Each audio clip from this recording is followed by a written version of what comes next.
युवा बेरोजगार है, पढ़ा लिखा बेकार है, मिलता ना रोजगार है, ऐसी हमारी सरकार। बलिया की बेटी प्रिया चौहान जिसका शव सर पेड़ पे लटका मिला, तकलीफ दे है सर। काशी हिंदू विश्वविद्यालय में पीएचडी के प्रवेश परीक्षा शिवम सोनकर को के साथ न्याय नहीं हो रहा है सर। संत कबीर नगर में राजभर समाज के घर जला दिए गए। मथुरा में होली पर दलितों पे हमला हुआ और जेल भी वही गए। गोरखपुर में एक 13 साल के लड़के को मार दिया, आज उसके परिवार से बात हुई, उसकी मां तड़प रही थी सर। और बिहार में मौलाना फिरोज को पुलिस ने पीटा। लगातार रुपए कीमत गिर रहे, जो चिंता का विषय, ये हम प्रधानमंत्री जी के मुंह सुनते थे जब वो मुख्यमंत्री हुआ करते थे। एक इंपॉर्टेंट ये है मैं पढ़ने के लिए, 8 साल की बच्ची 3.5 लाख में 3 साल की लीज पर दी गई, हर दिन में 5 से 10 बार दुष्कर्म। ये झालावाड़ राजस्थान की है। फाइनेंस बिल 2025 पे आपने मुझे मेरी बात रखने का मौका दिया। सभापति जी, युवा बेरोजगार है, पढ़ा लिखा बेकार है, मिलता ना रोजगार है, ऐसी हमारी सरकार। सर, मैं अपनी बात को शुरू करते हुए, मेरे मन में कुछ पीड़ाएं हैं, वो आपके सामने क्योंकि चेयर से ही कह सकते हैं सर।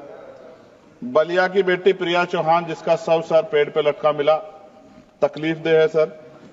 काशी हिंदू विश्वविद्यालय में पीएचडी के प्रवेश परीक्षा शिवम सोनकर को के साथ न्याय नहीं हो रहा है सर। वो प्रवेश परीक्षा के लिए आंदोलन कर रहा है। संत कबीर नगर में राजभर समाज के घर जला दिए गए। मथुरा में होली पर दलितों पे हमला हुआ और जेल भी वही गए। गोरखपुर में एक 13 साल के लड़के को मार दिया, आज उसके परिवार से बात हुई, उसकी मां तड़प रही थी सर। और बिहार में मौलाना फिरोज को पुलिस ने पीटा। अब मैं सर अब बजट पे आता हूं। निजीकरण से आरक्षित वर्गों के लिए नौकरी के अवसर कम हो रहे हैं सर। सरकार बताए कि राष्ट्रीय संपत्ति को बेचकर पूंजीपतियों को फायदा पहुंचाने की नीति कब बदलेगी। जीडीपी का केवल 2.9% शिक्षा पर और 1.98% स्वास्थ्य पर खर्च किया जा रहा है। सरकारी अस्पतालों में डॉक्टर और दवाइयां नहीं है। शिक्षा और स्वास्थ्य बजट पर जीडीपी का कम से कम 6% पैसा खर्च किया जाए। जो गवर्नमेंट अमेंडमेंट नंबर 144 है, उसमें आपने रिटायर्ड कर्मचारी अधिकारियों की पेंशन को कम करने का प्रावधान किया है। मेरा सरकार से आग्रह, इस अमेंडमेंट को वापस लेकर पुनः पेंशन की पुरानी प्रक्रिया बहाल की जाए।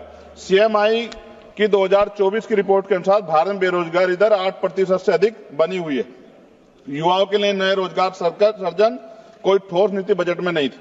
केंद्रीय बजट 2025 मनरेगा तथा आवंटन 86,000 करोड़ रुपए पर अपरिवर्तित कार्यक्रम 9,754 करोड़ रुपए के घाटे पर चलने के बावजूद 2025-26 के बजट में धन आवंटन में कोई बढ़ोतरी नहीं की गई, जबकि मनरेगा ग्रामीण रोजगार में महत्वपूर्ण भूमिका निभाता है। लगातार रुपए कीमत गिर रहे, जो चिंता का विषय, ये हम प्रधानमंत्री जी के मुंह सुनते थे जब वो मुख्यमंत्री हुआ करते थे। प्राय देखने में आता है किसान अपने ऋण के कारण आत्महत्या कर रहे हैं और सरकार उनके ऋण माफ नहीं कर रही, जबकि दूसरे बड़े उद्योगपति और कंपनियों का ऋण माफ किया जा रहा है। यह निंदनीय है। सरकार को किसानों की ओर ध्यान देना चाहिए, उनका ऋण माफ करना चाहिए। कृषि उपकरणों पर 100% जीएसटी की छूट दी जानी चाहिए। भारतीय शेयर बाजार पिछले कुछ समय से लगातार घाटे में जा रहा है। भारतीय निवेशकों का पैसा डूब चुका है, जबकि विदेशी निवेश लगातार भारतीय शेयर बाजार से पैसे निकाल रहे हैं। सरकार को इस ओर भी ध्यान देना चाहिए। कोई भी कर्मचारी अपने कुल वेतन पर वर्ष के अंत में टैक्स चुकाता है, परंतु उसके बाद भी खरीदी गई वस्तु पर कर देना पड़ता है। इस प्रकार के दोहरे कराधान से उसकी आर्थिक अक्षति होती है। ये गलत है सर। जब कोई आम आदमी कोई वाहन खरीदता है तो उसे जीएसटी सहित कई तरह के कर चुकाने पड़ते हैं, लेकिन जब वह उस वाहन को सड़क पर ले जाता है तो पुनः कर देना पड़ता है, जिससे आम आदमी की जेब पर सीधा असर पड़ता है। सरकारी स्कूलों में शिक्षा की स्थिति अत्यंत दयनीय है, जबकि दूसरी ओर निजी स्कूलों में शिक्षा इतनी महंगी हो गई है कि गरीब बच्चों को महंगी फीस, किताबें, बैग और ड्रेस के कारण शिक्षा से वंचित होना पड़ रहा है। महोदया, निजी स्कूलों की कालाबाजारी बंद होनी चाहिए और शिक्षा इतनी सस्ती होनी चाहिए कि हर व्यक्ति तक पहुंच सके, और प्राइवेट स्कूलों पे कैप हो कि वो ज्यादा फीस ना ले सकें। साथ साथ उत्तर प्रदेश में, जी खत्म करूंगा, उत्तर प्रदेश और अन्य राज्यों में मानव तस्करी, आप तो सभापति जी खुद महिला है, ये मामला आप गंभीरता से सुनना, मेरी ये बहुत बड़ी चिंता है। उत्तर प्रदेश और अन्य राज्यों में मानव तस्करी के संगठित गिरोह सक्रिय हैं।